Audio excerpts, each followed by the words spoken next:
path to leadership invariably requires failure. Now, I want you to sit with that for a moment. Now, this can be a tough pill to swallow, given that in the business world, there is so much riding on success and ego and coming out on top. It may feel hard to make mistakes in such an open forum for everyone to see, and the fear of judgment can truly be crippling. But what if we were to put these fears and anxieties to the side for a second and think about what do we stand to gain from these so-called failures? Failures are also lessons, and they're character building in the sense of strength, resilience, and also humility. So I want to shift your focus from immediate gratification towards long-term gain by sharing my 4 simple tips on how to graciously accept failure on your pathway to leadership success. Face your fears head on.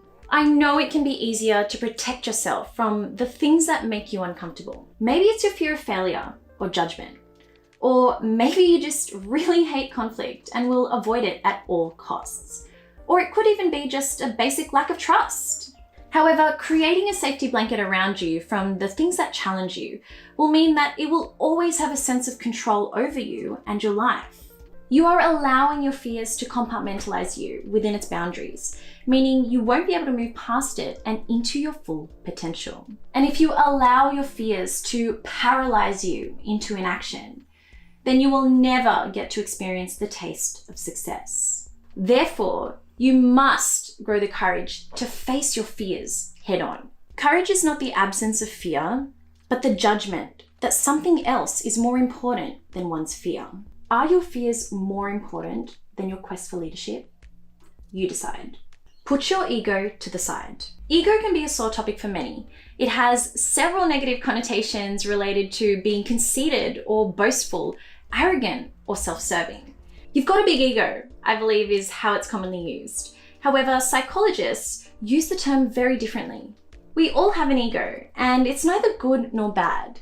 When I use the term ego with my clients, I try to normalize it so that it's not seen from such a negative standpoint. Simply put, ego means I, and it encompasses everything about your sense of self, from your identity to your self-esteem, according to yourself and in relation to others. I like to see it as a set of self-prescribed standards and definitions about you, but they do not make you. Therefore, it's distinct from who you are as a physical being. This depersonalizes it, as it makes it about your ego and not about who you are as a person. Arguably, the biggest function of ego is to protect you from any harm or challenge and thereby growth so that you can continue to feel good about yourself and your sense of identity at all times. Cue in the fear of failure. This is ego's biggest weapon. There's some simple questions you can ask yourself though to disarm it. What's the worst case scenario? Then what?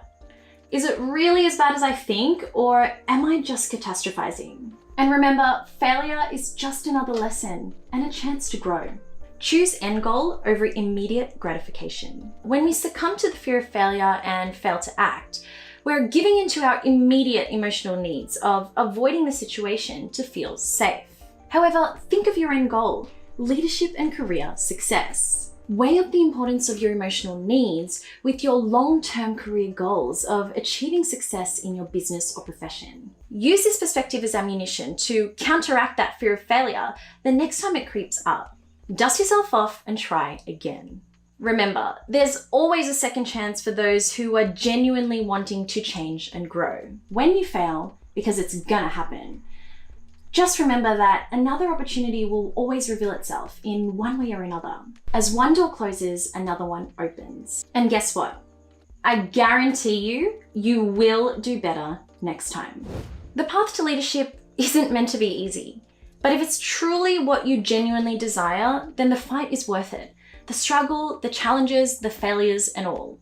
Don't let the failures define you. Take the lessons and grow. And I tell you what, when you finally get there, and you will, the taste of success will be so much sweeter. And your journey, filled with all those struggles and challenges towards your pathway to success, it will make for a truly inspirational story. If you feel like your fear of failure is getting in the way of your pathway to leadership success, then reach out for advice.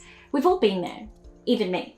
The real question is, are you ready to put your ego aside to truly take your career to the next level? My name is Nicole Schmitz, leadership and communication coach with a degree in psychology, and I help corporate professionals and entrepreneurs to become empowered communicators who speak up, be seen, and get ahead in their careers and lives. I leave my clients feeling confident, optimistic, energized, and empowered with the newfound possibilities of their life and career.